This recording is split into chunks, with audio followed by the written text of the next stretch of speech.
Saudara-saudariku yang dikasihi Tuhan, Shalom, salam damai sejahtera untuk Anda semua. Selamat bertemu kembali dalam Renungan Harian Katolik. Secara khusus, saya ingin menyampaikan profisiat pada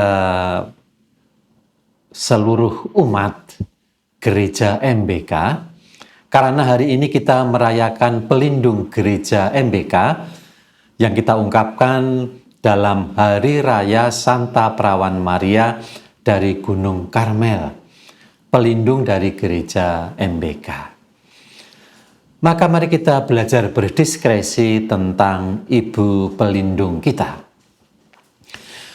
Wujud Gereja Universal pada bulan ini berbunyi, semoga kita dapat belajar kembali bagaimana berdiskresi untuk mengetahui bagaimana memilih jalan hidup dan menolak segala hal yang menjauhkan kita dari cinta kasih Kristus dan Injil. Diskresi adalah kebebasan bertindak atau mengambil keputusan untuk mengatasi masalah konkret, terutama ketika peraturan, hukum, atau etika tidak mengatur dengan lengkap. Bahkan bisa terjadi kemandekan dalam bertindak demi kebaikan. Maka saya baca Injil hari ini, Injil secara khusus pada Hari Raya Santa Perawan Maria dari Gunung Karmel, pelindung Gereja MBK. Dari Injil Yohanes bab 19 ayat 25 sampai dengan 27. Dan dekat salib Yesus berdiri ibunya dan saudara ibunya, Maria, istri Klopas, dan Maria Magdalena. Ketika Yesus melihat ibunya dan murid yang dikasihinya di sampingnya, berkatalah ia kepada ibunya, "Ibu, inilah anakmu." Kemudian katanya kepada murid-muridnya, "Inilah ibumu." Dan sejak saat itu murid itu menerima dia di dalam rumahnya. Ayat 27 ini memang harus kita cermati dengan baik-baik. Yohanes sendiri menyebut dirinya adalah murid yang dikasihi Tuhan. Maka pada ayat 26 dia menulis, ketika Yesus melihat ibunya dan murid yang dikasihinya di sampingnya, berkatalah ia kepada ibunya, "Ibu, inilah anakmu." Kemudian kata Yesus kepada murid-muridnya. Mengapa Yohanes tidak menggunakan dengan kata murid yang dikasihinya? Bukankah dia bisa menulis sehingga menjadi lebih jelas? Kemudian katanya kepada murid yang dikasihinya, "Inilah ibumu." Dan sejak saat itu murid itu menerima dia di dalam rumahnya.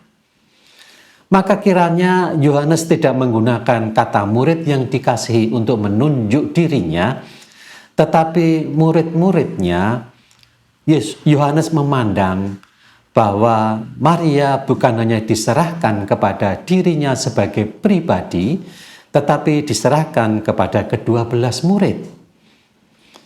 Maka kata yang dipakai oleh Yohanes adalah kemudian kata Yesus kepada murid-muridnya. Walaupun kemudian Maria tinggal di dalam rumahnya, yaitu rumah Yohanes. Maka mari kita berdiskresi tentang ibu kita. Ada subjek-subjek yang ada di dalam Injil, yaitu Maria, para murid Yesus, dan Yesus sendiri. Ada tujuan yang mau dicapai oleh Yesus, maka kata Yesus kepada Maria, "Ibu, inilah anakmu." Dan kepada murid-muridnya yang diwakili oleh Yohanes, murid yang dikasihi Tuhan, "Inilah ibumu." Dan kondisi yang berlaku tentu saja Yesus yang di atas salib ingin memiliki kepastian bahwa ibunya diberikan kepada orang yang benar, yang dikasihi oleh dia, yaitu Yohanes. Tetapi Yohanes juga menulis bahwa ibu Yesus juga ditujukan kepada murid-muridnya. Maka Yesus diungkapkan dengan kata-kata tidak berkata kepada yang dikasihi, tetapi berkata kepada murid-muridnya. Kalau demikian, diskresi apa yang dapat kita lakukan?